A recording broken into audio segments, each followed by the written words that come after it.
Hello and welcome to my channel. If you're new here, my name is Stephanie and I'm the owner of Creative Artistry Candle Co. And I make videos all about making candles. I also take you with me on my journey in running my small business. If you're not new here, welcome back and thank you for tuning in. And lastly, please like and subscribe below so you don't miss out on anything that I post. So making a tube wick candle is very similar, not identical, to making a cotton or flat wood wick candle. There's just one additional step, and you guessed it, adding that tube wooden wick. Now, the steps are super simple in my opinion. And there are just a few things that you are going to need in order to complete your candle. So what you're going to need is definitely going to need some wax. You're going to need your cotton wicks. You're going to need your wooden tube wick as well. Wick or wicks, depending on how many candles you're making. You will need your pouring pitcher. A pot. If you're using a double boiler, you're going to need a pot to boil the water in, okay? Or you're going to need your electric melting pot to melt your wax. You're going to need your candle vessel, of course. That's where you're going to, like essentially make your candle. It's going to be the star of the show there. Your wick stickers to secure the wick in place, or hot glue gun if you're using hot glue instead. You will definitely need a stirring spoon of some sort. I would recommend stainless steel, a steel spoon instead of a wooden one, because the wooden can break down over time and then you'll have to worry about like little chips of wood in there, and then that wood also absorbs your fragrance oil as well.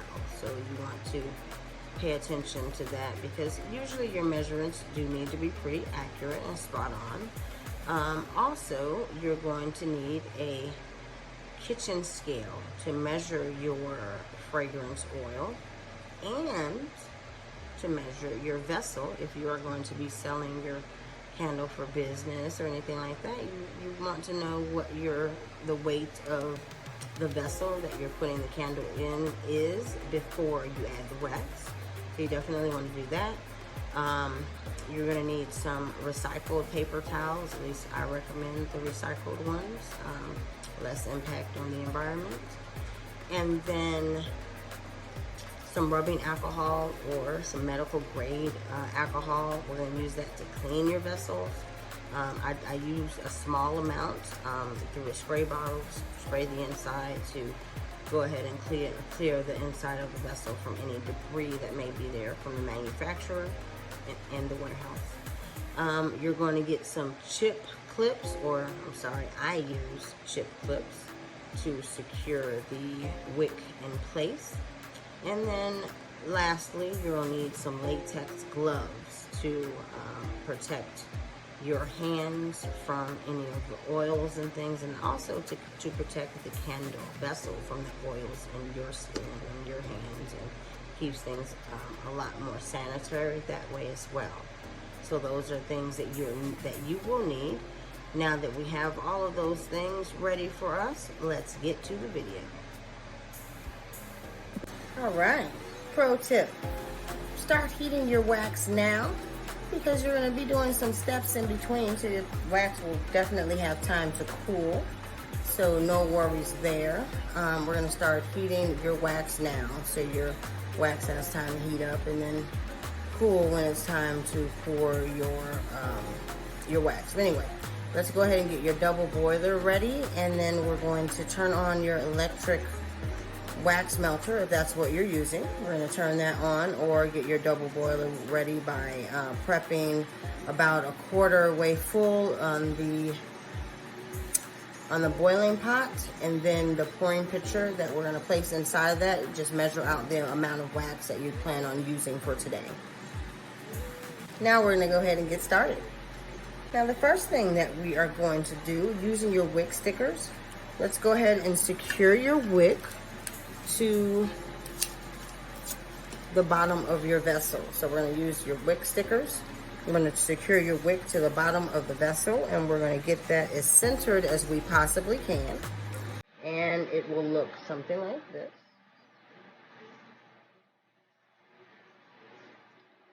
All right. I'm making 3 candles at this time, so I'm going to go ahead and do this for all 3 at the moment. Now we're going to go ahead and add our wooden tube wick. So we're going to take our vessel. We're going to take our tube wick. Anyway, we're going to take our tube wick, and we're going to take it and just put it right on top of that cotton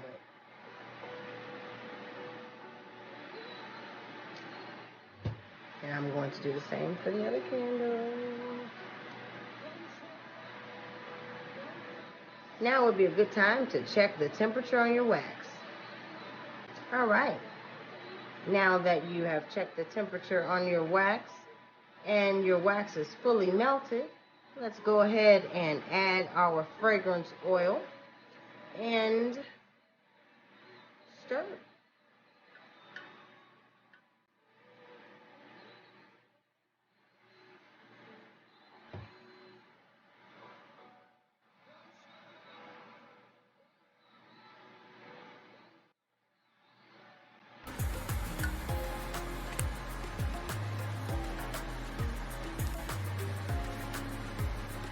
All right, now it's time to check the temperature on your wax. Now, if your temperature is in the correct range for the type of wax and fragrance that you plan on using, then it's time to add your fragrance to your wax. Now, you may be thinking, what does she mean by correct range? Well, I'm going to spend a little bit more time on this because it's super important. Now, in my candles, I use anywhere between 8 and 12% fragrance oil. Now, depending on the fragrance notes, you know, like inside the fragrance, if it's a strong fragrance versus a light fragrance, that will determine the percentage of which I will add. And then it's recommended that you stir for at least 2 minutes, but I stir for 5 minutes because I feel that proper binding of the molecules inside of the wax and the fragrance oil bind better when they've been mixed thoroughly.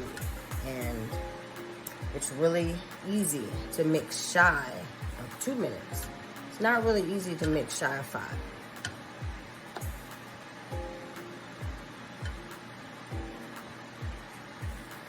Now, there are many types of wax. Many wax types that you can use for candles. Now, not all wax types are the same though. So there may be varying melting points with the varying types of waxes that there are on the market. So for instance, there's beeswax, there's soy wax, coconut wax, paraffin wax, and you know, there's so many more combinations of wax that you can use. And then with each combination, there's a different formula for each one. So just always remember that. No candle maker's formula will be the same as yours unless you're using the exact same materials. And I mean the same fragrance, the same wax, the same manufacturer from the wax, the same type of container, the same wick. Like everything would need to be the same in order to have the exact same results, if you get my point. So with that said, the melt point on each wax can certainly vary from wax to wax, and then the temperature of that wax, or what you're heating that wax to, is super important because that's going to determine what type of throw you get from that candle. Like how easily is that fragrance going to disperse throughout the space that you're trying to fill. So that, along with the size of the vessel, play a huge part, in addition to, of course, the amount of fragrance oil that you're adding. But it's really the mixing and the temperature are the two key components that we want to remember there. Now, what can happen if you do not bind the wax properly, if it's not bound completely? Well, if the wax is not bound completely, what will happen is when that wax solidifies, the wax will bead up with beads of oil, and then you'll see those small beads of oil throughout the candle as well. So you want to be very careful, because oil is flammable. That's one of the things that kind of helps your wick ignite, the soaking of the oil that's, you know, in the fragrance oil that you're using. So you want to, you know, be completely mindful of that. All right, so let's go ahead and move on to the next step. Another pro tip. Let's pour. We're going to go ahead and pour slowly inside of our vessel. Now that we've checked our temperature, the temperature is what we want it to be for your wax. And we're going to go ahead and pour into our vessel. So let's go ahead and do that. You probably want to see, I would assume.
So we're getting 14 ounces, at least for the vessel that I'm using,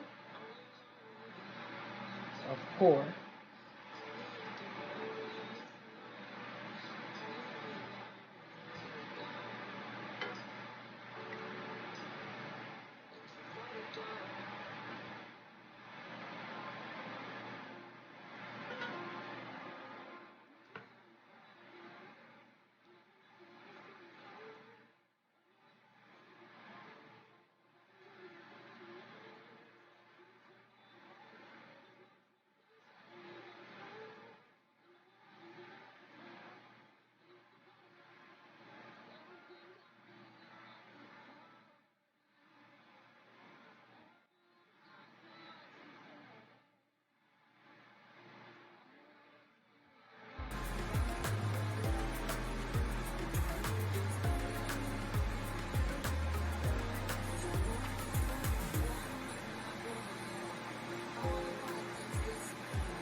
Now I use chip clips to keep the wick centered.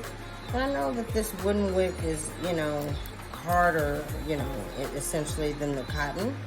But just remember that we're not using the top portion. So the section that you're going to essentially squish with the chip clip will not be affected by, you know, in your candle at all. So we're just going to go ahead and clip that on. I'm going to straighten these up and make sure I put this in.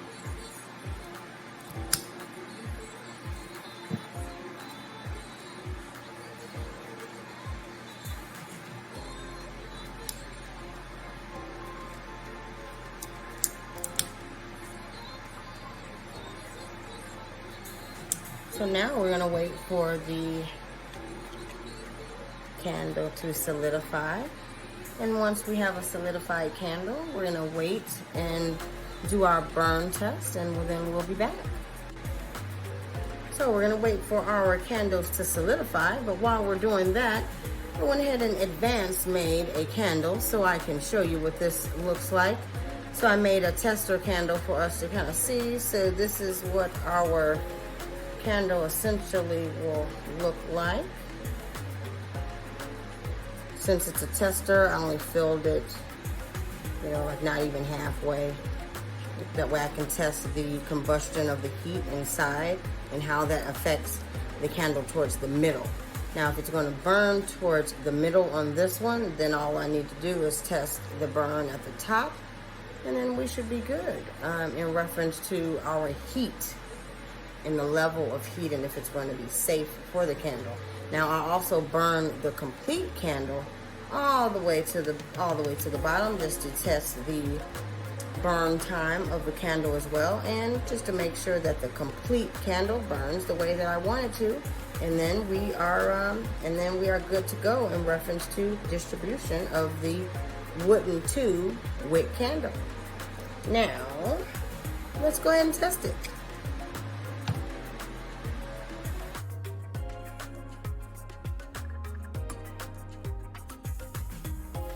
Wooden wicks, I recommend cutting on a diagonal slant.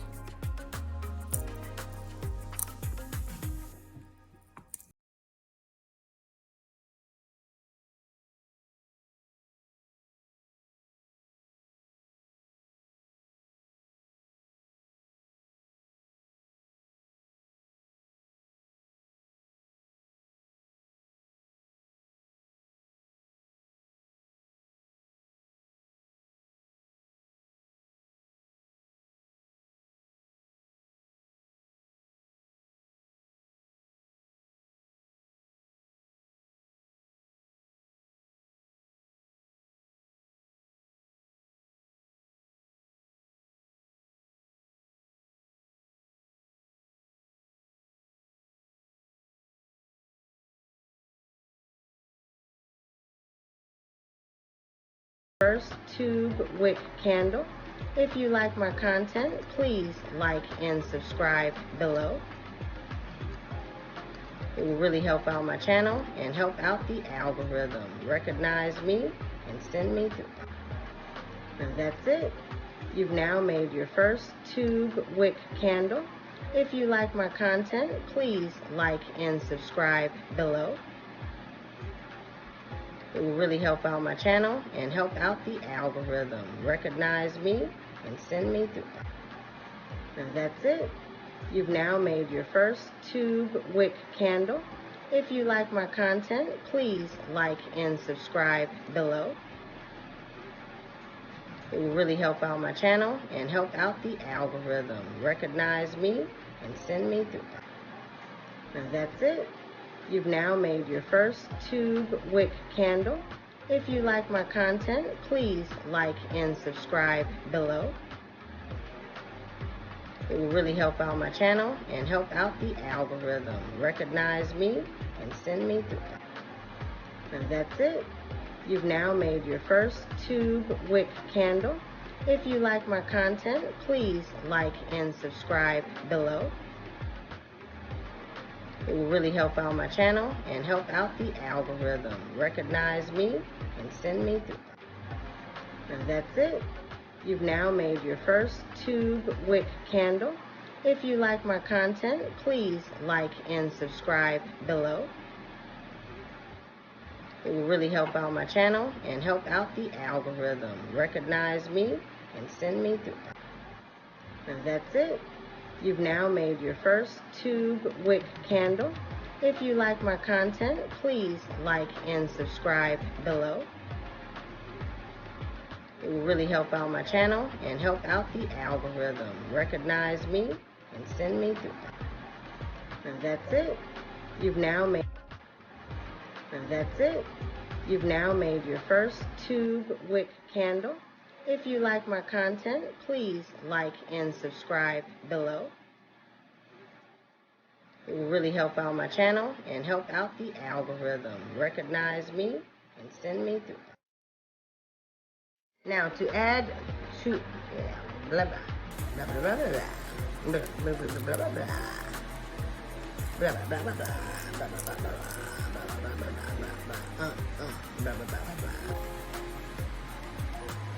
I just poke myself in the eye with that too. All right. Now we're going to go ahead and add our wooden tube wick.